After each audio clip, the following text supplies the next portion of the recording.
Hey everyone, welcome to New Slang. I'm music journalist Thomas Mooney. On this episode, I am joined by songwriter Jeff Crosby. Jeff joined me for a sit-down back in January, which by 2020 standards feels like 3 years ago. Tomorrow, April 24th, Jeff releases North Star, his fifth full-length record. We talk a lot about the writing and the content of North Star during this interview. That's a huge basis of this interview.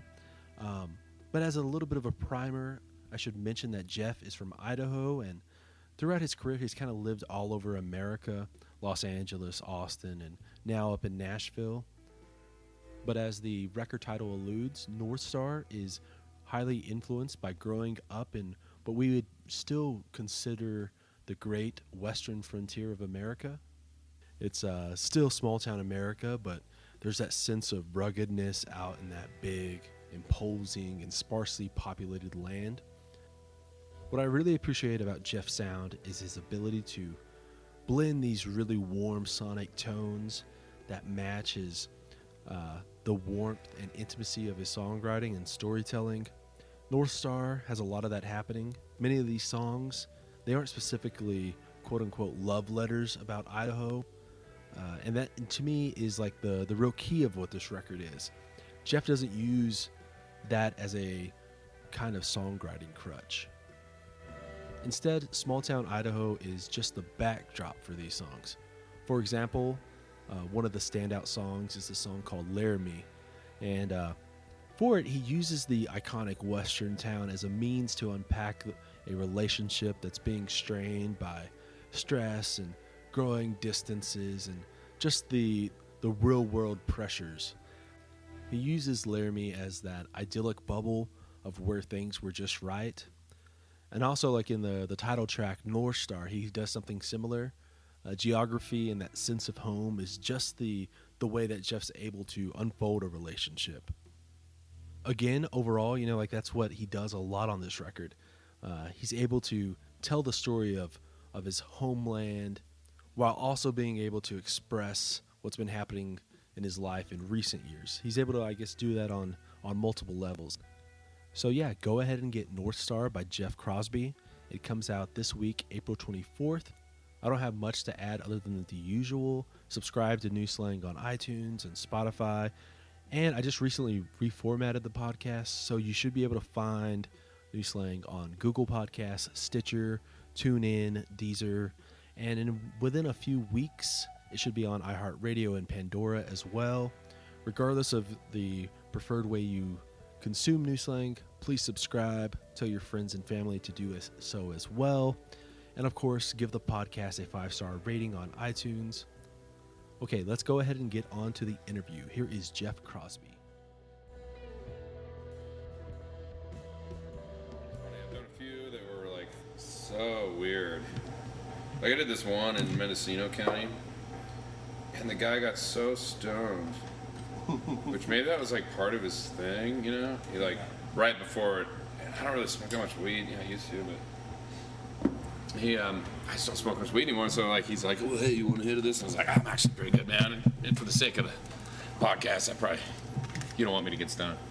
And he goes, "Oh, okay, yeah." And so he just smokes this huge joint all by himself, and then he's just so ripped. There was so much dead air, and he just kept running out of things to ask. And I was just like, man, this went about exactly as I thought it would. He was just so stoned. I was like, man, you should probably rethink the format here a little bit, bro. The dead air. Oh, it's the worst. It's the same on stage, dude. It's just don't least amount of dead air as possible. I try and not be afraid of those silences. Yeah. I hate whenever you just talk for just the small talk, just because someone is uncomfortable with just sitting there, Yeah, yeah. But yeah, in the podcast sense, even on that, you'd think you'd go back and just cut that. Exactly. I think you go back and edit that. Yeah. Yeah, it was really strange. His was live too. It was a live podcast. Yeah. So I've not done anything like that. I thought cool. maybe trying to do something, but yeah, try it at some point. That's also getting all these different parts of it all in a row that I'm just exactly too disorganized for. Yeah, it's such an interesting, it's a crazy world, man. So I'll just be talking to this guy? Yeah. Okay, so we still got. 'cause You sound good from there. Is that good right here? Yeah. Okay, sweet. The only thing I would say a little bit is that since it'll pick up like stuff on just the table. don't maybe So, avoid this. Yeah, like whenever you put your beer down, put it on this table. Okay, It won't perfect. Yeah. Pick it up nearly as much. That's Because about like right here, you can hear it, but right here Please you'll don't feel shake the you'll table feel over. the vibration of it in the. Sweet. So Yeah, that's no problem. yeah. So let's talk about Dead Air now. Yeah, right. So Well, when I was setting up here, you were just mentioning the whole coming from Steamboat, flying Yeah. to Vegas, Dude. New Mexico. It was a marathon weekend. Well, it was our first time doing that Steamboat Music Fest. I've never done it before. Mm-hmm. We've applied to it every year for the past probably 4 years or whatever. And the guy who puts it on, this guy John Dixon, is pretty good friends with our friends. These guys, Reckless Kelly, and they played it for literally 18 years now or something. Yeah. I think they said something like that. And so this year we got into it, and I've always wanted to play it, so we were all jazzed. And it's a week long, and I got to tell you, man, I had no idea how unprepared I was when we got there on Sunday night, and then you kind of check in, get situated at the ski resort, and then we played on Monday, and we had one of the best slots I thought of the whole thing, because we played on Monday night at this grand ballroom, and everyone is just so fresh but like ready to just party down, but they're not hungover and beat up yet. Mm-hmm. I swear, I thought we just had a ripping set, and I caught Wade Bowen's set on Thursday night. It was the last night, and everyone was looking pretty haggard by Thursday, including me, dude. I was like, Willie Braun pulled me aside. He goes, "Oh man, I'll tell you, it's a marathon, not a race, man. You gotta, no, it's a marathon, not a sprint. Yeah. Don't forget that." The sprint. I was like, I'll be fine. And dude, by the time Thursday came around, I was like, oh my God, get me out of here. Yeah, I've not ever Super been fun. up there, but I think like part of me is where it comes from was I'm not like a super festival, like long festival kind of guy. Like I get like where I'm like, I want to go home now. Like Yeah, totally. like 2 days kind of thing, and I'm like, okay, let's wrap this up. Yeah, I can't imagine. Like obviously there's the people who they do get haggard after that by that Thursday. Oh and yeah, they're- dude. A week. They've drank their as much liquor in that week as they do the rest of the year. Yeah, exactly. Something. No, it was definitely, that was the, you got to see some pretty haggard people by day 3 or 4. I was like, man, I haven't really done one that long before, but it's so cool, man. I mean, almost what makes it so cool is just getting to hang and play with these other bands. Mm-hmm. And, I met Jack Ingram before, briefly, up at the Braun Brothers Union up in Chalice, Idaho, and always been a big fan of him. And then Wade, same deal. Met Wade a few times. We've never gotten to really hang with him, and we ended up one of the nights passing around tunes in a hotel room until 5 in the morning. It's almost as much that, for Right. me as it was. Our sets were a total blast too, but those types of situations, it's cool that Music Fest kind of facilitates all the bands just to jam together. It's you're all in the same seems hotel. that like that and a handful of others, like it's not the festival setting where you have your slot and then you're probably leaving the next day to go play somewhere else. Yeah, exactly. No, So you're there is camping out. you have that time to make those bonds and actually like see other people's sets that you want to see, Right. but then actually like talk with them and not in this we passed you on the interstate. Totally. That was my biggest thing too. Like, for example, we got done with our set on Monday, and I came piling off stage, and this guy Will Hogue, I don't know if you heard him. Mm-hmm. He's standing on the side of the stage, or on the kind of watching from the side. And I kind of recognized him, but I said, "Hey man, I'm Jeff. I saw you watching there." And he goes, "Hey, my name's Will." And I was like, "Oh, are you Will Hogue?" He's like, "Yeah, I am." And I was like, "Man, I opened up for you with my ex-girlfriend at this place in Nashville years ago." And I was like, "I've been a huge fan for years." Mm-hmm. And tried not to fanboy out too much, but I was just like, man, I'm just been a huge fan of your songwriter. I think he's the best songwriter in Nashville, but hands down. And it was just so cool. He said, man, I just really enjoyed your set. I sat and watched the whole thing. I was just kind of walking by, and I don't know where else that would have happened. Right. But now we're connected, hanging out with him in Nashville. It's like, that's one thing I got to give to that festival. It's a cool experience, but it gives us kind of you're working, but you're also kind of getting to hang and just get to know other players. That's one of those things where too. Obviously, Willie Braun. Yeah. He's a singer-songwriter, frontman of Reckless Kelly, but you watch those Next Waltz videos and he's playing drums. Oh yeah. And that's one of those things like, oh shit, I never knew he did any of that kind of stuff. Yeah, as a drummer, dude, he's a great drummer. He played drums for Jamie Lynn Wilson for her main stage set, and it was killer, man. I knew he played drums. He always kind of plays. They do this family band thing with the Braun Brothers reunion. I remember the first year seeing him play drums, like, oh, you're pretty good. It's like, oh yeah, it's kind of my other thing. I love playing drums. Yeah, it's one of those things. Only music was. But yeah, anyway, so God, that was just a marathon, and then we played with Reckless on that Saturday in Denver, and that was just a ripping show because I think they had the stock show going on in Denver. There's tons of cowboys in town doing all that. Yeah. So we had a ripping show on Saturday, and then, gosh, Sunday night we had a little gig, kind of a semi-private thing, and then we flew to Vegas, did this private party. And I've just never been a big Vegas guy. I'm not a good gambler. Mm-hmm. I wish I was. It's like one of those things. I feel like it's my 30s. I mean, my joke with the band was like, 30s, I'm going to start smoking and start gambling. It's one of my goals for my 30s. Yeah. They're like, please don't, God. Gambling. Just not good. I don't know. I've never been that into it, I guess. But I don't know. I started dating this girl. She says she's really good at poker, so I feel like I got to get it together here. Yeah, well, see, that kind of, like, the card playing aspect of it. Mm-hmm. Seems fun. I think you want to, like, I think it's with that and, like, pool and bowling. Yeah, where totally. You're like, I want to be fucking great at this. Right. Things I can drink and... But without, like, the practice. You just want to, like, naturally... Yeah, you don't want to be, like, the guy who's at the fucking... Bowling alley every day practicing. But you want to be good when you're friends. You just want to be, like, fucking naturally talented. Exactly. And same thing with pool and playing cards of any kind. But when it comes to gambling, I guess, like... I don't know. It's just like, would I rather take X amount of money and go gamble, or just take that money and actually just at the end of the day come back with something? Like I don't know, something. Buy something cool. I know it's the experience and the fun of it and the thrill, but like I don't know. It's just.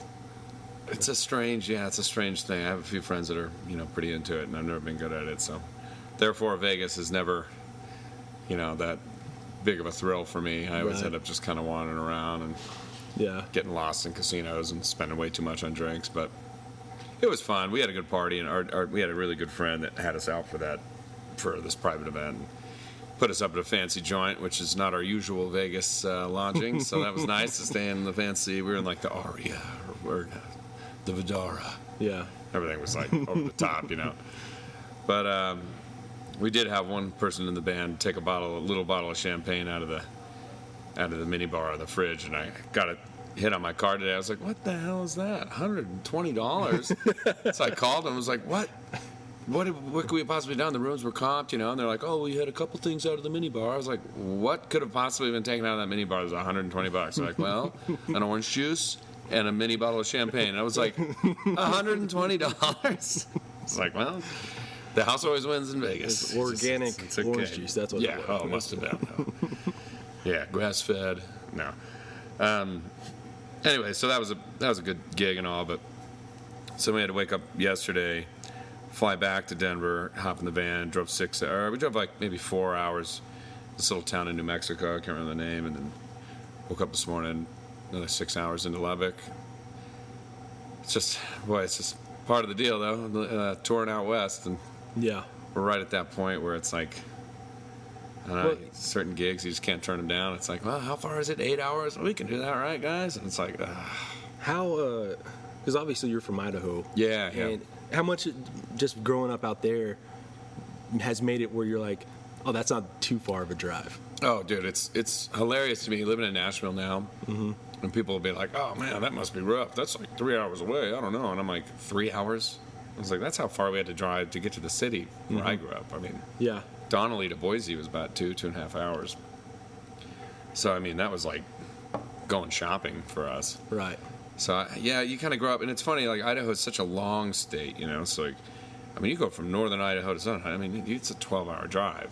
I mean, it's plus. Mm-hmm. So you kind of get accustomed to it, and just growing up touring out west. I mean, my band, we've always toured out. That's where we built our following. That's where we've always, toured. So I mean, it's pretty standard to have 5 to 7 hour drives between gigs. Yeah. I'm not bragging, but and I'm not. It's not getting easier. But one of my least favorite things to do after driving 7 hours. I mean, it's just that is the worst, man. If you have to drive 7+ hours and then get out and play a gig, that is just Yeah. that'll turn you into an alcoholic real quick because there's no. You just want to get out of the van and just start drinking because then you got to get on stage. Hey, everybody! It's but it's also like the sitting and standing. Yeah, like totally. Dude. You're supposed to like mix it up, and they've got all the. I just recently got a standing desk just for standing, but you're supposed to like mix it up. I've watched a couple YouTube videos on it, but like for if you're in the van, you're driving. Let's just say 5 hours sitting, and then like standing for at least 2 hours up here, right, doing the sound check and the show and all that kind of stuff. And the playing is like I love playing. And it's like what we always joke about. It's like they don't pay us to play. They pay us to drive all the way here from across wherever and set up all the crap. Yeah. It's like the playing is playing. Yeah. But yeah, it's funny. Someone was telling me the other day too. I don't know if this is true, but they're saying sitting for long periods of time is worse for you than smoking. That's what I've heard, that like sitting is the new smoking. Yeah, but yeah. I would say I have to. It's probably it can't be that equally bad, but it must be a circulation thing or something. Because I feel it, man. Especially, I mean, I'm 32. I still feel like I'm semi-young. All my friends are always, "Oh, shut up, 32." But I'm like, man, this is the first year I've starting to feel those drives. You drive all day. It's like, man, I gotta move around or exercise or something. This is starting to. Mm-hmm. All through my 20s, it was like, whatever, sit all day and then party all night, whatever. Well, that's why I got the standing desk because wish they had a standing van option. Yeah. So like standing driving. What I do, and it had to do with, for me, like my lower back was starting to ache a lot. Yep. That's how it starts, man. Yeah, I've read a whole bunch of shit on it where it is the circulation. It's like you don't want to get fucking blood clots. Yeah, exactly. Then like we're getting old now, man. So you not as invincible as I thought I was. You want to stand up at the beginning of the day, and like you're supposed to like alternate sitting and standing. Right. That's a whole thing. It's I don't know. It's well, we made it here. What you're supposed to do, I guess. Right. But I don't know if it's the new smoking just yet. Yeah, right. Well, thankfully, we just calm down on that one. Thankfully, I've never been a full-on smoker. Every now and then I'll get drunk enough, give me one of those. But I've never been a smoker. I used to smoke. I used to smoke a lot more when like blue light or like bars around here were smoking inside. You could smoke. They were smoking here at the blue light? Yeah. No way. And that doesn't shock me, but it made photos so much cooler, like all the smoke in the air. Oh, dude, It obviously creates a vibe and an atmosphere. But then after you start going, fuck, man, I have to wash my jackets every couple weeks just because no, dude, it smells so. I mean, Nashville is still pretty old school with that. In that sense, they smoke at all the little dives. All my favorite bars, they still smoke in them. And when I first moved there, it was you kind of forget. Man, you wake up in the morning. I got long hair. It's like, oh god, what the hell is that? Just your clothes reek and everything. I started getting sick of it pretty quick. It's like, man, I just hate this because they were smoking when I first started gigging. When I first started really playing out in my early 20s, they were still smoking all over. It was there was Utah, Idaho, Wyoming, Montana, even Portland, there were still tons of smoking bars. And I remember that being pretty crazy. You get 4 or 5 nights playing in a smoky bar, doing those 3-4 hour sets. I'd wake up and my voice would just be hammered. Yeah. I couldn't even talk in the morning. Pretty soon it's like, God, I need to, it's like, I didn't even think about being a smoker because, I don't know, just singing in it for 4 hours, doesn't really, Right. last thing you want is a cigarette after that. Well, also, though, it's like, but when you're in the bar, like when I was smoking cigarettes, like, a couple smokes in the morning, a couple in the afternoon, in the evening. But you come to the bar, and all of a sudden, like, you've gone through an entire pack, like, right, like over just a few hours, and you're like, so geez, crazy. Okay. Well, I see how you can do it though. Yeah, it's very well. It's not just you smoking all them cigarettes. It's like, hey, can I have a smoke? Yeah, okay, yeah, you can have one. And then you end up like exactly. giving them away, and then like, yeah, like, well, okay, there's $9 or whatever. Yeah, I remember recording one of our last records. It's called All Nighter, and we recorded the whole thing in downtown LA, kind of right by Skid Row. My buddy had this studio in this kind of weird, semi-abandoned looking skyscraper building down there. It was on like Grand and something, right downtown. And so I go down there. He'd get off, or he'd finish his sessions, and he would give me the late night sessions. And so we'd go down there and work from like 7 to 11 or 12 at night, or sometimes later. Just the vibe was going. And if you wanted to go out and smoke, you had to ride the elevator all the way down to the, to the bottom floor and step out. And he'd be like, well, I'm going to go have a smoke. I'm like, I'll go with you. What the hell? I've been sitting in here all day. I'll have a smoke. We go out there, and right when you'd step out the door, man, right when that cigarette pack came out of your pocket, homeless people would just come, like these Walking Dead figures would go, hey, you can have a smoke. Hey, you got another one? Pretty soon you're throwing them all, and pretty soon you're just throwing them at them to get them away from you. Just get away from me here. Okay, take two. So pretty soon I was like, I'm not going down there, dude. No thanks. There's too many weird conversations that come out of that one. Yeah. Glad I wasn't a smoker. Yeah, that is one of those. The cigarette pack is a magnet for. Oh yeah. You're like, you don't even smoke, and you want a fucking cigarette all of a sudden right. now. Like, oh, I can only imagine outside the blue light. Oh god, all the drunk college girls out here. You got a cigarette? Or the. I don't know if it's necessarily as much now because everyone has cards, but like, hey, I'll buy one for $1. Yeah, right. Okay, Totally. I guess. That's the classic. Sure. All right, $1. That's a pretty good deal. Hey, we got a card reader. Yeah, right. There was actually a homeless guy on the side of the street somewhere. What town we were in? Portland or something. It said, anything helps. And then on the bottom it said, I also take Venmo, and had his address. Like, hey, he's being creative. Yeah.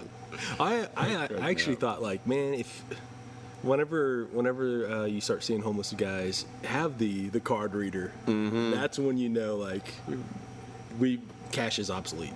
We don't need it at all anymore. Totally. Because that's always I never carry cash on me, Me neither. It's a weird thing. And so you do feel bad when you're like, I don't have any cash on me. And then I'm just waiting for the day that one guy goes, well, I got a card reader.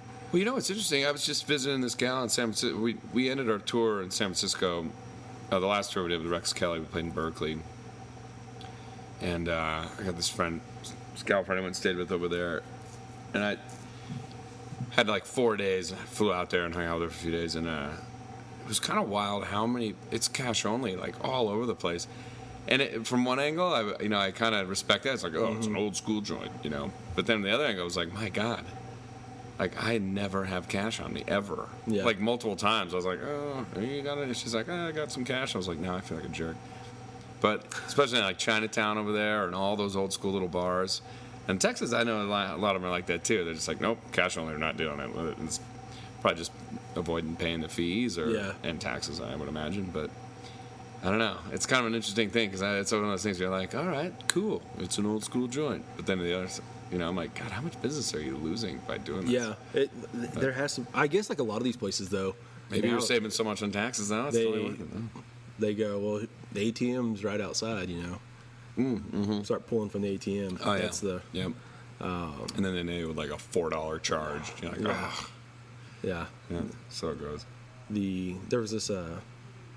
I guess recently they just started taking cards, but there's this really great Thai restaurant here called Chu Chai. Oh, I've heard about that place. Oh, it's fucking great. But they used to just be cash. Oh, and so really? like if you're ever going to go there, you'd be like, well, I gotta stop and go. I gotta get some cash around Get some here. cash, but that was worth it. That's like Yeah, totally. I think now they take cards. So I think I went there one time. That's one thing about Lubbock. I gotta say, there's good food around here, man. the Thai Mexican food, the around Thai here, food. That's to me the strangest is the Thai food. Like Yeah. they say that Amarillo has even better Thai up there. Really? Wow. Yeah, and I've never been up there, but I've heard it from a bunch of people who. It must be all the college kids or something, you know. You can, Well, I think that a little bit. lot had to do with I don't have any idea if this is actually part of the story or not, but I had heard from someone saying that, Vietnam era, this area of Texas was one of those pockets where a lot of people who were getting out of Vietnam or Thailand or Right. in that area, that Southeast Asia, were Yeah. coming in here because it was okay. a lot of open land and Yeah. not necessarily open land, but like cheaper than Cheap, farming. and there's not another Thai place here. Yeah. You know, it's like not a lot of Yeah. competition. So That's cool. I've heard about that kind of thing, but Lubbock's a funny town, man. I've kind of slowly fallen in love with playing here over the years because I was talking to Wade, actually, Wade Bowen, when we were up at that music fest, and I was just going, man, what a story, Lubbock. Like, you kind of put it on the map for us. We always knew Wade was from here, and who else? There's a couple other good country. William Clark Green, is he from around here? right, yeah, There's a couple guys that, are always on the map, and I was like, oh, Lubbock, we got to check it out. And I remember when I first came and played here, we must have played on like a Tuesday or something. And like the legendary Blue Light, we finally made it, And there was maybe like 4 people here. right, And I remember walking around town, I was like, this is it, huh? This is Lubbock. And then we came back, played again, and the owner here, it was Casey, the sound guy, one of the owners here. He really dug our band, and so he threw us a couple really good spots. It was like he gave us like a graduation Saturday or something. It was some like mega, gave us a solid guarantee, and we were just like, all right, we're going back out for sure. And every time we've come back here, it's just been better and better. And I remember playing that Saturday here and just being like, oh my God. I mean, it was like, I could not believe how many people would pack into this place. And also, like, really get down. Like, if they like if the band's cooking, they come in and party and drink like crazy. I don't know, it kind of made me understand this whole area and how bands have been able to launch out of here. I mean, it's a great place for a band to start. right. I know that like a lot of people always kind of talk about places where the crowd talks over you as in a derogatory way. And Yeah. of course, if you have just you and your acoustic, that's not the optimum setting. Yeah. But I do think that just the fact that Blue Light is a little bit smaller probably in real life than in photo. Right. And then that it can get rowdy in here. That adds a different kind of energy for rock and roll band kind of Oh, stuff. yeah, definitely. And it can make some bands be better. You know what I'm Yeah, saying? absolutely, It just Well, winning the crowd over is just part of learning how to be a band. I mean, it's, we've had to kind of come to terms with. I've never been the guy to tell people to shut up or something. Someone told me the other day, I went and saw BJ Barham the other day, and he kept telling the crowd to shut up or he was going to quit. And it's like, and nothing against him and how he does his thing, and I love it. I think they're a great band. He's a great songwriter, but that's just like such a turn off to me. It's like, I don't know. I'm just like, sometimes you just got to like telling the crowd to shut up. I think is like the worst thing you can do. Everyone has their own approach, but it's like, you know what? If I can't win you over with the song, whatever. I'll get you next time. But I'm just gonna plow through it. I'm not gonna sit here and berate you from the stage to shut up.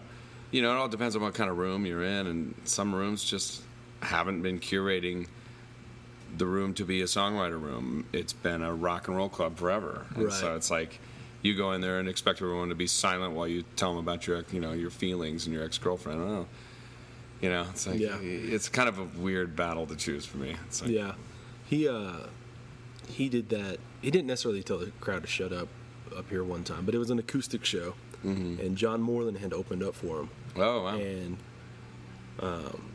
the crowd was talking over Moreland and kind of just missing one of the greatest fucking songwriters. Yeah, right. And so when BJ went up there, he was like, you guys just talked over John Moreland's set, and he's one of the greatest songwriters, and you're going to lie to your kids one day about seeing him. And he just kind of played his 90 minutes and didn't have much interaction with the crowd. And I think that, like, my, I guess, it was an acoustic show. Optimally, you want that to be in a silent kind of room. But I think that, like, my takeaway all these years later from it is that sometimes, like, one night can make the biggest difference. And I'm talking, like, on the weekday thing. That was, like, a Thursday show, which is traditionally, like, a college kind of going out thing. Right. And had that been, like, on a Wednesday here, it would have made so much difference. Isbell played here one time on a Wednesday. This was right after solo or with the band? It was full band. It was right when he had released Southeastern, and it was an amazing show. But I know it was because it was on a Wednesday, and it was because people right out of college were coming up here and buying tickets and not going to the bar and then going, oh, Jason Isbell's playing here. Right. It was more like everyone went to see Jason Isbell that night. Yeah, that's awesome. So, it's kind of how it. Man, these certain towns too. It's such a hard thing to, learn, because you just gotta. It's just like a tried and true. You gotta just kind of figure it out when you're touring. What rooms work for you, what rooms don't. And we've always had to kind of chameleon our way through touring and figuring out how to play different rooms. And one thing that really has helped us is, doing the acoustic type set, or I'll just play acoustic guitar all night. Our guitar player, pedal steel player, play pedal steel all night. We'll kind of strip it down, sit down. And it's helped us, especially out on the East Coast. If you're touring out there, you're doing all of these tiny rooms. And it's allowed us to be, like, I feel equally as confident with my band in an acoustic setting where we are just doing the songs, Yeah. And then we have our rock and roll thing, and we have a lot of, like, double guitar stuff and all that kind of stuff. And it really is two different shows. Right. If you caught one, you would want to, well, you caught one or the other. They're kind of two different things. But it's allowed us to really, still go and play those rooms and still be able to, get new fans and, have them on us back. Being able to craft those two different worlds, If you can do the honky tonk rock and roll or big festival set band, or we can do the, like, intimate, broken down songwriter set. There's something about having songs that are versatile enough to be in both worlds. Yeah, we're at this point now where it's like, man, we just finally gotten to the point where we've got I don't know, I feel like we have a really strong batch of tunes right now. I would take this batch of songs and this band out in front of 5,000 or 5,000 people at this point. It's fun. It's taken us a long time, but it's finally, like, we got it to that special spot. This episode is sponsored by the Blue Light Live and Tom's Daiquiri here in Lubbock, Texas. While we are still a while away from live shows, Tom's is offering us all a bit of normalcy by introducing curbside pickup. Starting Thursday, April 23rd, they'll be offering daiquiris, beer, and the ever so important hand sanitizer produced locally by Burn Vodka and Pinkerton Distillery. Curbside pickup at Tom's will be available Monday through Saturday from noon until 8 p.m. The best way to get your orders in is to simply call Tom's at 806-749-5442. That's 806-749-5442. Tom's is located right next to Blue Light on Buddy Holly Avenue at 1808 Buddy Holly. I'll, of course, throw all of this info into the show notes, and I'll also share a menu that will make things so much easier when ordering. It'll list prices and daiquiri flavors and additional information. And speaking of Blue Light, as you know, it's an incredibly special venue. There's something magical that happens within those walls every night. And while there's not any bands loading up on stage just yet, and there's not that buzz of excitement of a live show, there is still a way to get your dose of Blue Light magic. I'm talking about Blue Light merch. If you go visit bluelightlubbock.com, you can see their varied assortment of shirts, caps, and some really sharp white handmade leather koozies. There are numerous things that Dustin, Lance, and Derek have done right over the years, but rolling out a line of brand-defining merch has been towards the top of that list. It's never paint-by-numbers items. You never just feel like They didn't put much thought into them. They're always stylish, yet always practical, and always sport that iconic blue light flame. Head over to bluelightlubbock.com to order today. Okay, back to the show. Yeah. Well, what are you, like 4, I guess maybe 5 albums? This next one's going to be 5? Yeah. It's the 5th one. It's kind of the big one for me, or it feels big. For some reason, the 5th album feels like, I can't remember, I said this on the last album, but or on the last interview I was just doing, and I can't remember if it was like a John Prine quote or if it was just something I heard, but they said, you're not a lifer until you got 5 albums under your belt. Yeah. And it's just been in my head. It's been like that shining thing in the distance. Like, wow, Yeah. 2nd album, 3rd album, 4th album. And this is different. And I have 2 EPs as well. But it really is true. Once you have 5 albums, it's like, I'm noticing this, like writing our sets now. It's like, man, we finally have a nice big catalog of songs to choose from. And I feel like it is a point where you can really put a show together that can, kind of span all these different eras or these different times you were in. And Yeah. now we just have, we have enough songs to really, I think, put on a hell of a show. And, also it's 5 in. It's a milestone. It feels like it. Yeah. That's a great way of looking at it, because obviously it means that you've done it 5 times, right? Like, Yeah, right. I don't think that people understand necessarily that it's a very demanding process to get these X amount of songs recorded. Right. It's crazy. And then all the work, once you've like mixed and mastered it, all the work it takes from like that point to actually getting it out is another leg that like is just demanding. I'm going through it right now. I'm just getting the artwork done, and God, it's just so many little things, and it's really expensive. And that's the part that we've done it.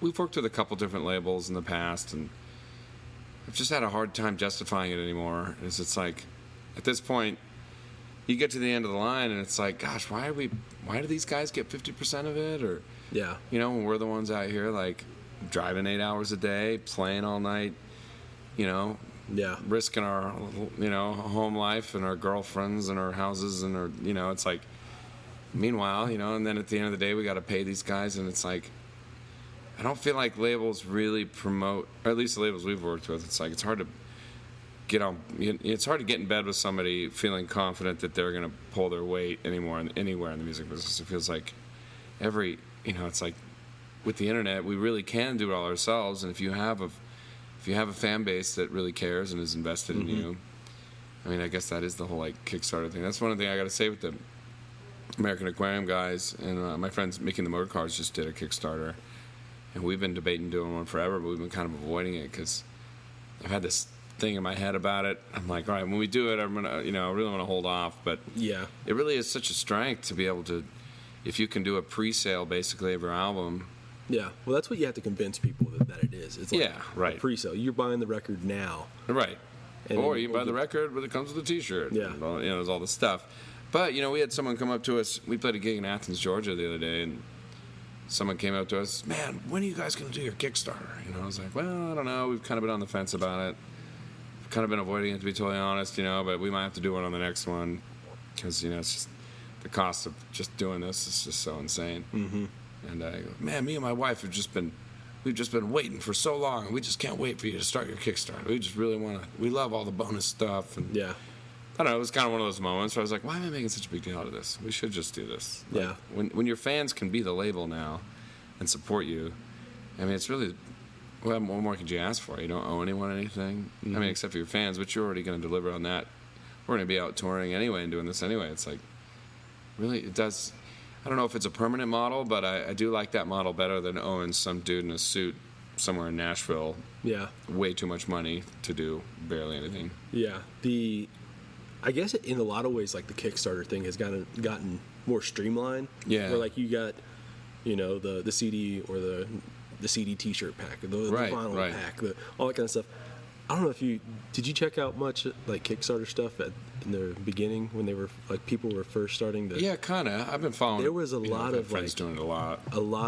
You would see some like things you could buy that were just like, well, that's really fucking weird. Oh, yeah. I don't remember what band it was, but I remember this one Kickstarter for like an indie rock band where one of the things was you could go into like the lead singer's closet and pick out whatever shirt you wanted. That's kind of great. Yeah, That would actually be. That would. I'd like I can't to see remember that how now. much it was, but like they had all kinds of just, for lack of a better term, like dumb shit like that. Yeah, right, totally. But I feel like fans like that stuff, Yeah, you know. yeah. It's like that's why I've started using, like, even on social media. It's kind of, you know, I get kind of.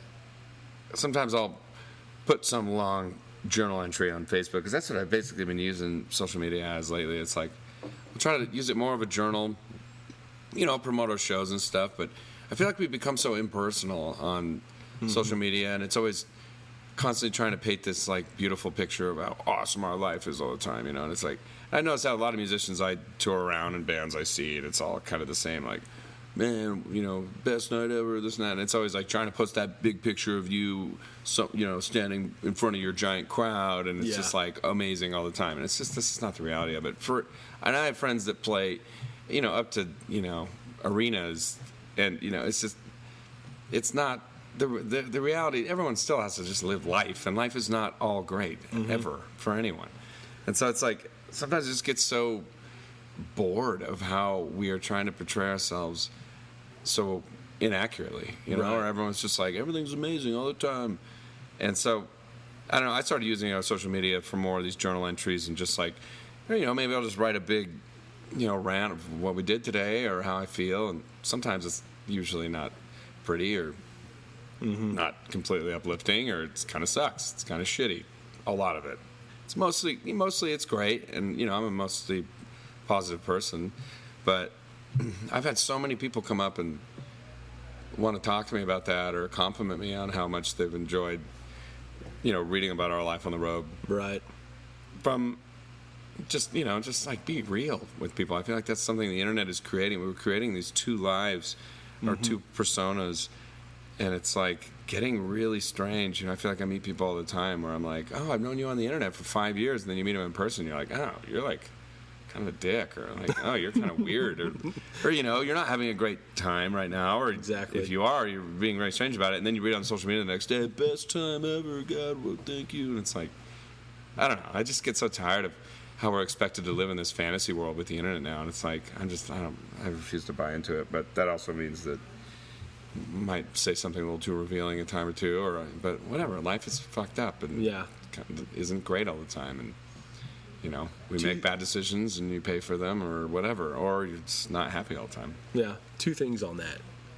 The trying to show off your best life thing on social media, I think has, especially like, I would say just in general, but I think in music, it has created this like anxiety in a lot of bands who think, oh, you know, why is blah blah blah doing like so great and I'm not doing so great, and there's like a lot of like trying to keep up with the Joneses, you know, because like totally, you do, and it is like this balance of like you want to show off like the fucking great night crowd, right, but you're also not showing the crowd where, you know, you it's had just the night staff. before playing happy hour and everyone was talking over you or whatever. And then the other thing is, I think one thing that social media does that we really don't talk a whole lot about is once a band gets to a certain level, you lose that personal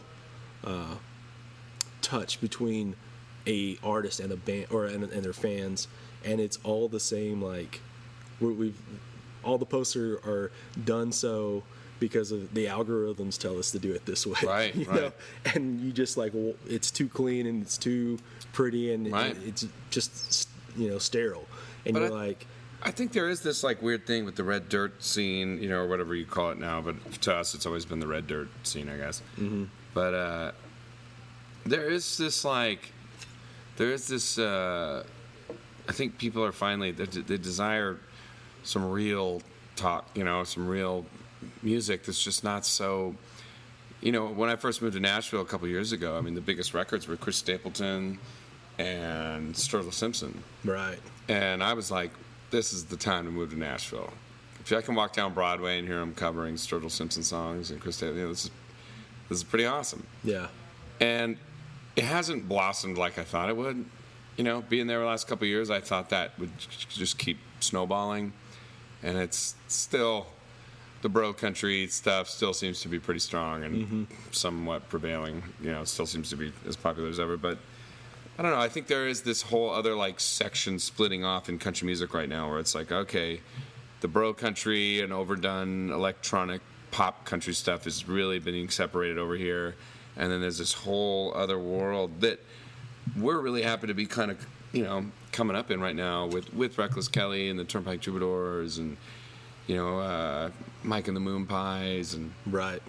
Who were we just talking about earlier? The American Aquarium. At least to see these guys packing out rooms and Isbell, and it's pretty. I don't know. It's pretty inspiring for us coming up. It's like, okay, there's a place for us. Right. There's a market for this. There's people that want this, and we don't have to. We don't need to go even.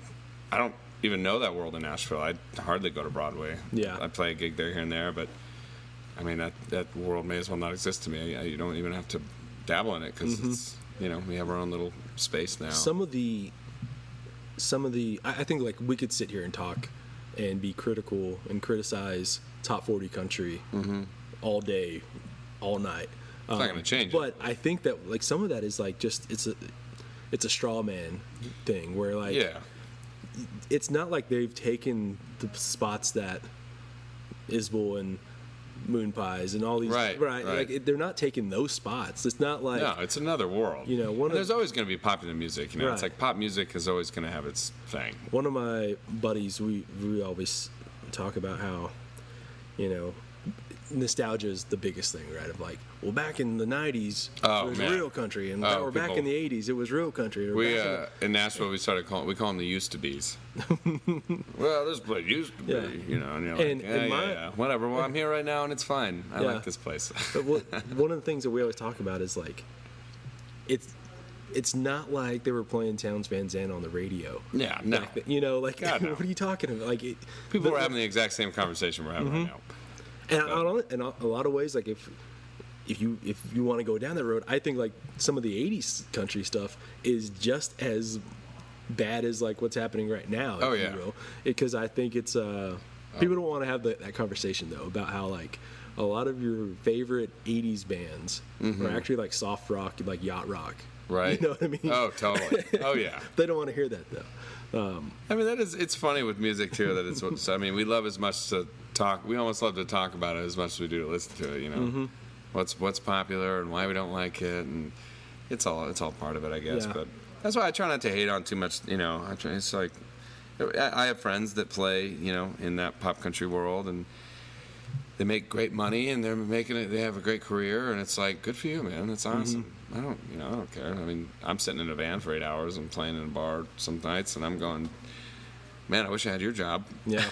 But grass is always greener, Right. Yeah. I've been trucking doing this for, I hit my 32, and I really started when I was 17. So I'm past the 10-year mark, and I've had so many friends come and go. Stick through it through the 20s, and then just kind of tap out. And man, I don't blame them for a second. Yeah. It's like the shit I got to do on a Tuesday, Wednesday, drive, all day, and God, sometimes I wish I could just go home and cuddle up with my girlfriend. And instead, I'm staying at a La Quinta and Amarillo, and got to head to Austin tomorrow, whatever. It's like there's these moments where you're like, oh man, I don't, you can't blame anyone for dropping out of the whole rat race, but that has never really been an option for me, or something I've felt strongly enough where I would quit. But no, I get it. I mean, there's been times for me I'm like, am I just pounding my head against this wall trying to do what I'm doing? Yeah. I feel like it comes with any grade. Yeah. I want to go back on something you said there about the meta-modern Sturgill thing. Oh, yeah. It is weird because I think that you did feel like it was going to change music. Yeah. And it hasn't had the impact, the long lasting. Yeah, it hasn't had the lasting effect I thought it would. why do you think that is? Like, is there anything that you can particularly like point to that you think is the reason? Well, I think it definitely made an impact, and it's still, there's still bands around right now that I think got to break through because of him. I'm trying to think of an example, but I don't know. A friend of mine plays in Margot Price's band, and there's bands like that where, like, they're doing, Margot, love her or hate her, she has a real band and they're real players, and she's doing her thing and putting in the work, and now she's become this like icon for, I don't know, some facet of the country music world. I mean, she's playing the Ryman and hanging out with Dolly Parton and all this stuff, and it's like, wow, that's pretty cool. There's nothing like, her career is really bizarre. I mean, she put that one record out on Third Man, and it was like, all of a sudden, it was like, whoa, this is so good that there's no way that, she's not going to be able to have a career from this. But I can't really tell. Like, the Sturgill thing is interesting to me, too, because he kind of, I feel like now he's thrown his ball in other courts, and so, like, like Tyler Childers. I mean, I'm pretty sure he signed him, right? Yeah, I know he produced like those last two records. I mean, now Tyler's having like monster year. I mean, his last year was like ridiculous. I mean, he's already set to be one of the biggest artists this year. Right. So I don't know. I mean, I feel like it hasn't necessarily. I guess I'm in the same boat. I for some reason thought that was just going to blow the doors wide open when it was Isbell, Stapleton, Sturgill, Simpson. That year was just such a big year for like really good, real country records. Those were like good records. Yeah. I was thinking, okay, this is the new. All this pop stuff's going to finally get pushed to the side, and they kind of have been. I mean, those guys are headlining as many big festivals as the pop guys. I do think that maybe the Sturgill thing is not as replicable as we think it maybe was. It's not like I don't like as good as Tyler is Childers. You can almost see like, oh, here's all these little mini Tyler Childers like that will come out of this, right? That we'll find, or or like, oh, here, Coulter Wall. Like, you can kind of see like maybe that kind of person being, discovering other Coulter Walls based off of this one guy getting big. Right. Sturgill's maybe what he's been doing is too hard to make a Xerox of. Yeah. It's pretty unique, man. And it's weird, like, the way he's chosen to go. I mean, that new record was so out there. Yeah. And I had so many friends listen to me like, what the fuck is this? Like, this is I kind of did it too when I first heard it. I was like, whoa. Did not see him doing this. But it almost has that kind of ZZ Top thing about it or something, like long guitar solos and kind of electronic drums. I've had like probably, I've been way off basically on what I thought Sturgill was going to do next, like twice now. Right. And it's because he had put like, after Meta Modern, he put out the Sailor's Guide record, right? Oh, right, yeah. But before that, between the two records, he cut a song for that show Vinyl that was on HBO. Oh, did you? And I liked that show too. It was like canceled. I can't believe it. Yeah, it was. I thought that show was awesome. Yeah, it was.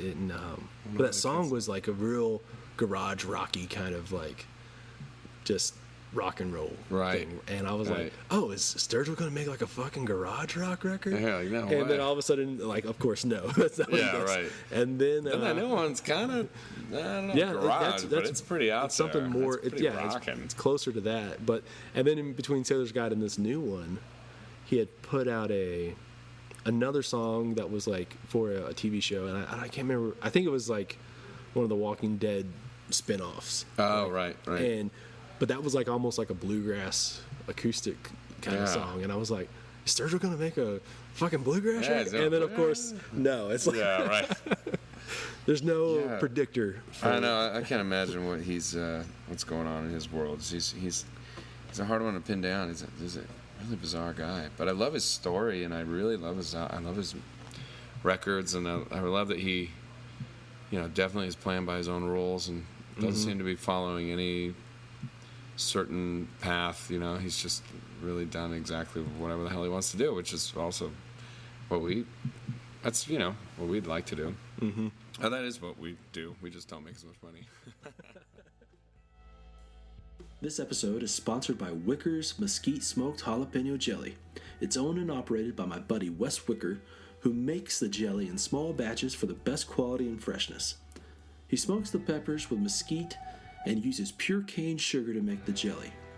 What you get is this great blend of smoky, sweet, and spicy. It's addictively savory. For those uninitiated, Wicker's is a great addition to any chef's kitchen. Part of what makes Wicker's so great is just how versatile it really is. For starters, it makes a great meat glaze. Throw it on a batch of hot wings, use it on some pork ribs, some pork chops, really whatever you can think of. Eat it on biscuits, cornbread, bagels, or toast. Throw it on a ham or turkey sandwich. Another super simple but effective way is to get some cream cheese, throw some Wicker's on top, and then grab your favorite cracker. Wicker's is currently stocked at a handful of places in Lubbock and on the South Plains, as well as some Fort Worth and DFW locations. But the easiest way to get your hands on a jar is to head over to wickerstx.com. That's WICKERSTX.com. I'll throw a link into the show notes for good measure. They currently come in 2 varieties, original and now hot, if you need just a little bit more kick in your bite. You can order anything from 1 jar to a case of 12, whatever fits your needs. Again, that's wickerstx.com. Okay, back to the show. New record that's coming out, North Star. Yeah. You've released the title track, and you've released you released like Laramie. Yeah. Yep. Those are obviously songs like that pull back to your Idaho roots. Yeah. Is that a lot of what this new record's going to be? Like, Yeah, kind of. I mean, it's all kind of like Idaho. I don't really know. I mean, my last record, the Postcards from Magdalena, was such a interesting record for me because I wrote most of it while I was on this trip to Colombia with an ex-girlfriend. We were together for like 6 years, and it was one of our like last trips. She was always doing these working with these nonprofits, and she's still an amazing person. She's still out saving the world. Works for National Geographic now, actually, and is like doing amazing things. She's just an amazing person, still a great friend. But I always found myself chasing her to these exotic places. I'd have some time off, and she's like, "Well, you can get to Colombia round trip, $600, And I'm going, "Well, all right, screw it. That sounds like a good vacation, So I took a month, and I flew to Bogota, stayed for like 3 days, and then I flew from there to this little town called Taganga, where she was living. And I wrote. It was such a bizarre place and so unique and weird and, foreign to me that I just wrote so many songs there. Right. It was like the perfect place for me to go because it was just super inspiring. And I just, you go to these other places in the world and you see people existing and living and, experiencing somewhat the same thing we are, but just in a different way, in a different place. And it just blew my mind, and it encapsulated all these things in my life in all these different ways and made me write from this other perspective. So I wrote most of that record there, and a lot of it is kind of from that. It was almost like I was, I'm still writing from where I'm from, but there. Yeah. And I'm thinking about these people loving and getting married and divorced, and I like that, just the imagery of the postcard. Yeah, thing, yeah, where, totally. These songs are. Yeah, that's what. Yeah, exactly. And my friend Brian has this great idea that I'm going to start putting out these songs because I have a bunch of songs that didn't make that record. I'm going to just put them out and call them unsent postcards because I got this handful of songs I really love from that record. But when I started doing North Star, I was just kind of in a different place, and I had gone through a couple kind of rough breakups, and just being on the road and not having a hard time keeping relationships together and drinking too much and letting the road kind of get to me, drugs and drinking and just kind of not being attached to anything, Just like, that's one thing, touring all the time I've started to realize I have to be careful with it because it detaches you from reality, and I found myself kind of losing my mind at some point in it, and I was like, wow, I don't even I guess I do have a house, but I haven't I don't have anything in it. You know, I have like a bag in the corner and a box. Like, I could quit paying rent today. They would just throw the box in the garbage, and I don't have the place anymore.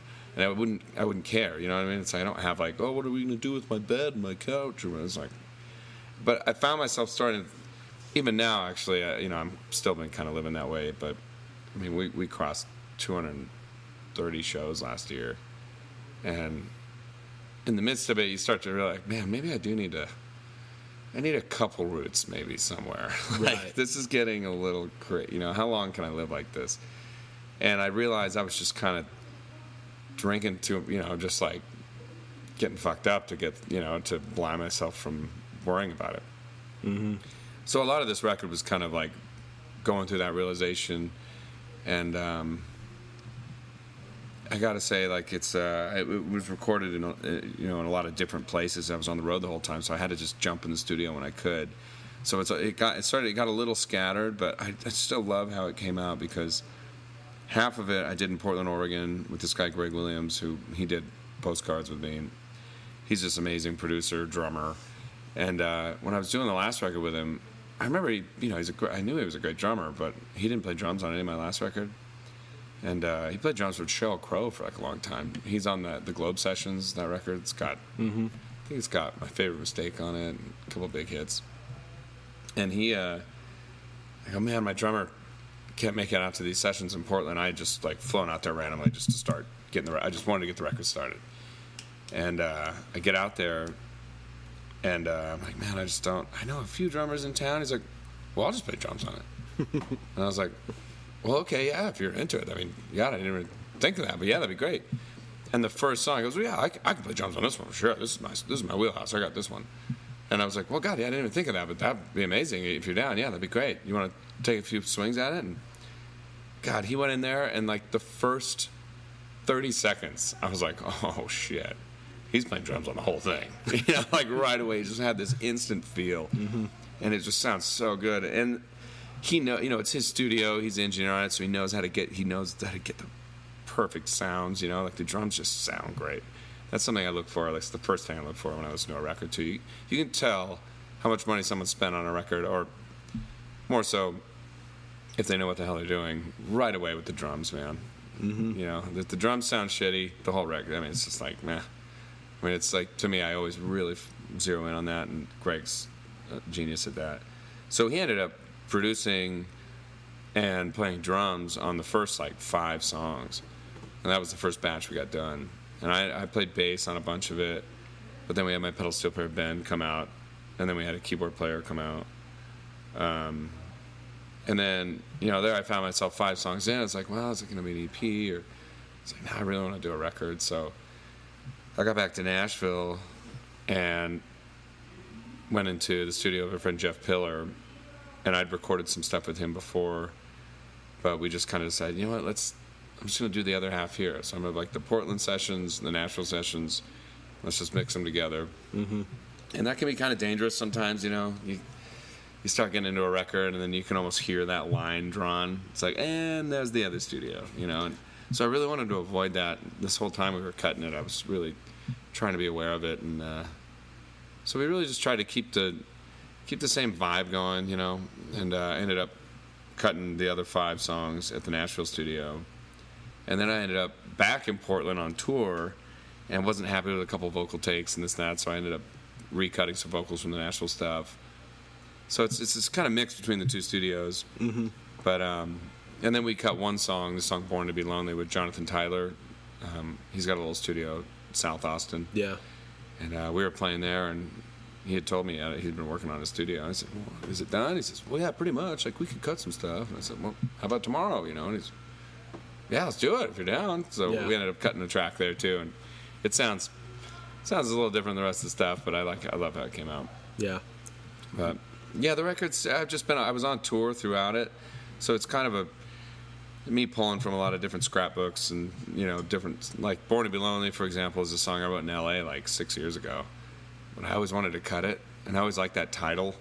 It was almost the album title. It was almost like something about, I don't know. Mm-hmm. It's like a sadder version of Born to Be Wild, I guess. But I always really liked the song. But the North Star song, just I don't know, shined in this unique way. And I always liked the idea that, like out in Idaho, you can always see the North Star. And that was the first thing that really bugged me about moving to the city, is you can't see the stars. Right. And I was like, what is this all about, you know? And they're like, what do you mean? So you can never see the stars out here? And they're like, nah, man. This is L.A. You know, there's too much light pollution and stuff. I was like, yeah.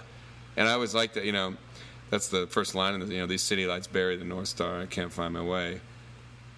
I always wanted to use that metaphor, like something about light pollution, you can't see the... Yeah. That's such a big part of living out in the, you know, living in Idaho. Yeah. The stars are, that's the first thing when I bring friends from the city too, they're like, man, stars out here, crazy. And I'm always like, oh yeah, they are crazy. It's like, I'm used to this.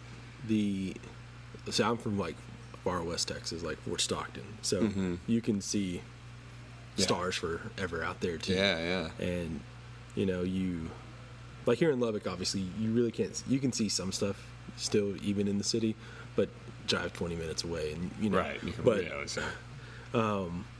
I I guess what I was gonna say is, I guess like a lot of people, whenever they grow up in a place, your first thing you want to do is get the fuck away from there, right?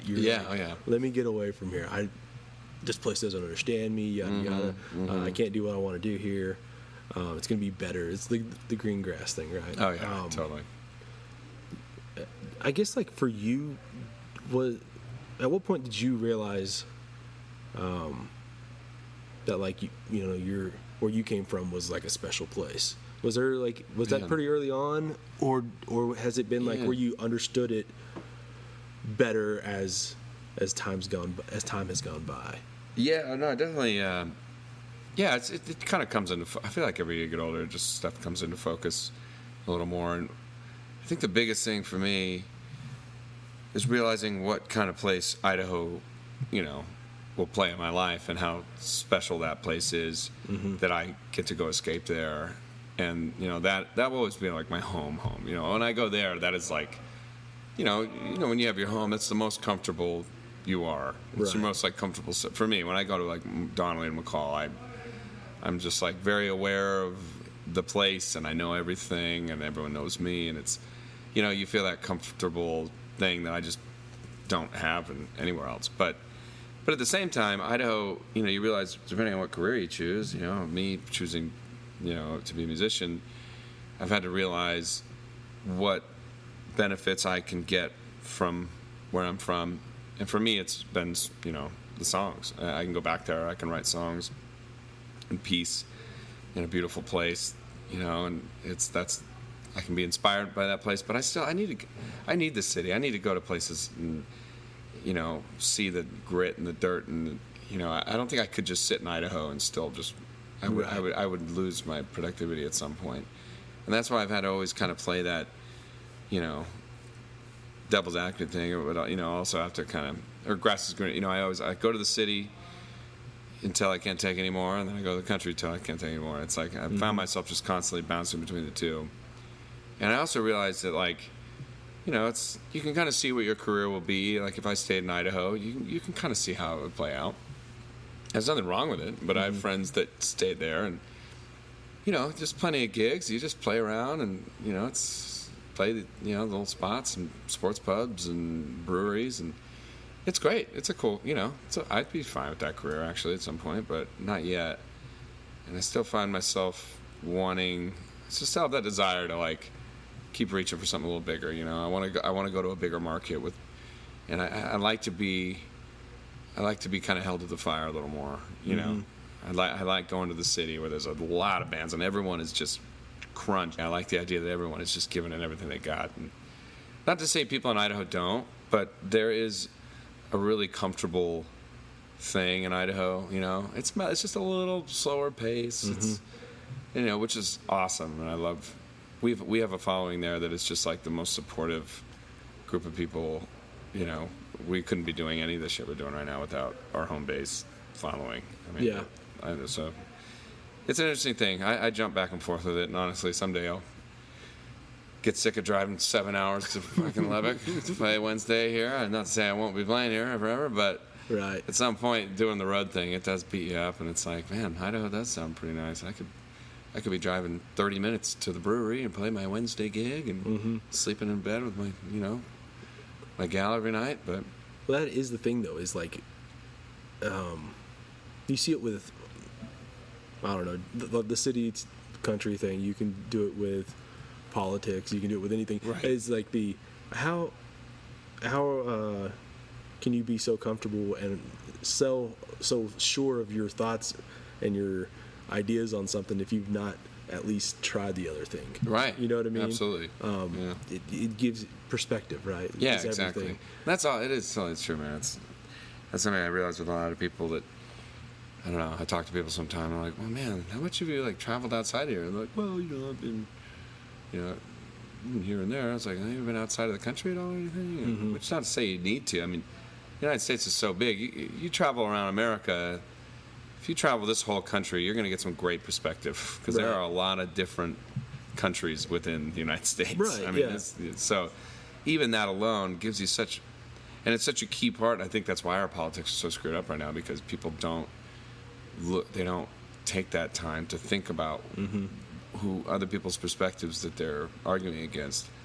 It's like, you really do need to go to those places and hang out with those people in other places, to get a grasp on this whole thing we're doing, this whole experience. And it bugs me. It's nothing that bugs me more than blind confidence, Yeah. I feel like we're stuck with that a lot in our politics right now, too. It's like, well, this is the way it is. And it's like, well, no, so many. That's annoying. Obviously, you create your opinions based off of your experience. Right. And to get it down, like, there are two Americas, right? Yeah, and, absolutely. I would say more than that, actually. Well, yeah, but, like, I would say definitely there is a whole lot more, but probably you can split it up kind of evenly for this for this sake. And if you're surrounded, like, if you're just surrounded by yes men, or you know what I mean, like, you're gonna have a certain thought process on everything, Yeah. So I don't know. Probably start questioning who your real friends are at some point, I would think. But yeah, that's an interesting thing, and that's a big reason why I left Idaho. Like in Boise, we were this hot band, and we got to this point when I moved to LA. I remember talking to my band, being like, "Man, we got to move out of here." And everyone's like, "What? Why? Why the hell would we? Why?" And I'm like, "This is getting too easy here. Like, everyone just thinks, we can't be in this place where everyone just thinks we're like the greatest all the time. You know what I mean? It's like, can't be hanging out in a scene where everyone is just like, you guys are the best, you're the greatest. It's like, I actually I don't like hearing that. I get uncomfortable. Not to say I don't like compliments, but if I'm in a place where I'm being complimented too much, it starts to bug me, or it starts to make me feel uncomfortable, and maybe like I need to find a different room. Yeah, it's like you're the baddest fucking fifth grader. And you're like, oh, no, I'm going to stay in fifth grade. Yeah, no, totally. No, yeah, you're going to have to go to junior high, dude. Yeah, and at some point, I'd rather be in a, I mean, Boise is such a cool city, and it's blossomed, actually, and I feel so happy that we're, like, in the position that we're in, because we've gotten to play a role in that city as it grows, Like, we've started doing this 3-night run called our Homecoming Run, and we're doing 3 nights in Boise, and at first we were doing 3 different venues and doing like 1 acoustic night, and we did it was our 5th year this year, and it's sold out. The last 3 years, all 3 nights have sold out, and it's like, I don't know, it feels like a really cool accomplishment. Like, I don't know how many people, especially at our level, that are selling out 3 nights, and if you can sell out 3 nights in your hometown, it's like, God, that feels pretty good, But I don't think we would be doing that if we hadn't have left. You know what I mean? Yeah. If we had, like, there's still a few of us that live there, and I still spend a ton of time there. But if I hadn't have moved, I don't know if we would have the support that we have there right now. Yeah. I was going to ask is, obviously there's a music scene there, but as far as, like, just because the population is so much smaller than, any of your Austin, LA, Nashville, all that kind of stuff. Is like the music scene a little bit more tight knit just because there's fewer people play music? Does that, you know what I mean? Yeah, no, definitely. It kind of is. It's they started this thing called the Tree Fort Music Fest, and it's kind of like a little South by Southwest. There's like 400 plus bands, and it's really brought up because we've always had kind of an indie thing in Iowa. Like Built to Spill is always our big band from there, and there's always been this weird kind of metal and like indie scene. And country's always been big there because there's a lot of like farm towns and farmland. Right. I feel like that always kind of brings the country vibe. But so honestly, there's a lot of like indie rock and like art rock and weird shit like that. It's super cool, but it's just it's a lot more diverse than you'd think. Like musically, there's a lot of weird bands. Like this younger generation's breeding. It's this whole other scene that's just like strange artsy stuff, and sometimes I go see bands and I'm like, this is the biggest band here right now, like this is pretty weird, but cool. But yeah, it's a pretty tight-knit scene. There's like the local players and then there's like the indie rock kids, and it's kind of two separate worlds a little bit. But yeah, all in all, it's pretty tight-knit. I mean, because I mean Lubbock is growing bigger itself, but I do feel like I don't know, like, especially like back in the day, I feel it was probably a lot more, where you had like these different scenes that were okay being with each other. You know what I mean? Like there's, I don't know, like I can't even think of any examples here, but like, okay, so here's one. There's the band Thrift Store Cowboys. They're from here, and they like this was like a band that Amanda Shires was in. Oh, when wow. She was here, and so they kind of break up and on hiatus kind of thing, and like Daniel Flewitt, the lead singer, on his like going away show, the bill was like, a rock and roll band and a country band and like like an indie rock band and like a rockabilly kind of style band, and it was like just they were all Lubbock people, right? You know what I mean? But it was like all these different kind of different micro scenes. It's so crazy. Were coming together in this one, and I feel like it had to be something like that, just because there's not as many. Like, how many times are you going to play the same show with, the same people, that kind of thing. The bills have to be a little bit more diversified. Right, because, right. Like you don't like necessarily that. I don't know. I feel like it has to. Just because I think it's easy to get like in one little pocket if you're in a big, huge place. Right. Yeah, totally. And sometimes the places that are more rural have a little bit more diversity, just because. Yeah, it's like, we all play at this. We only have so many venues, and it's rock night this night and whatever night the next night. Yeah, I could totally see that, and that's I think it's what Lubbock just breeds such a unique. The scene here is just pretty awesome, man. What's that other band at Flatland Cavalry? Mm-hmm. They're from here, right? Right. Man, we saw them up at the music fest. They were awesome. Yeah, great band. Yeah. There's all these bands. You always see these bands come out of here. It's just like, right on, man. These guys are. I would not expect this from Lubbock, but this is cool. Yeah, it's a good little place here. Yeah, it's all right, man. I mean, we get that. Boise gets that a lot, too. I feel like maybe we kind of share the same critiquing, because sometimes people are just like, oh, Idaho, where is it at again? Midwest, right? It's like, well, not really. I mean, kind of, but kind of west, more west. Yeah. People don't even know where it is. So, it's interesting but I kind of like that. When you come from a place where people do that, you're kind of like, all right, I can't wait to. Yeah, I'm gonna make that place stick in your head, because I mean, it's given us a name. I think just when you tour around and say you're from Idaho, it's not necessarily it's like you say you're from Nashville or from LA. It's kind of like, oh yeah, okay, of course. Yeah. And you're like, no, I'm from Idaho. They're like, oh, weird, what? And then it gives us that just a little something unique. Mm-hmm. It's like I feel like it sticks in people's heads just a little more. Right. Actually, at Music Fest, it was an ongoing joke. I was in my buddy's room, and he was cooking potatoes, this thing, and I stole a couple. And then I was just going around the festival and just saying, hey, great to meet you, and hey, I wanted you to take this. And I just handed a potato.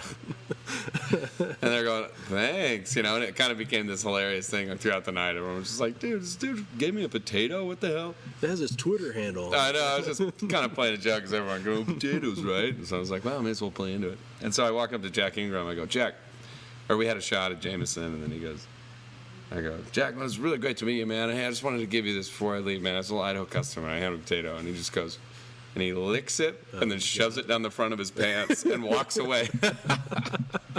And then he came back and tried to give it back to me. Oh, God. I was like, Jack, that is yours now. That is yours. It was pretty funny. Yeah, Shit. it was a hit at the music fest. Cracked me up. I think we need to end it on that note right Yeah, that might be a perfect note. And I'd like to give you a potato before it's over. No, just kidding. Yeah, well, it's been good talking with you. Yeah, you too, man. Thanks for having me. This is awesome. Let's go get a beer real quick. Yeah, sounds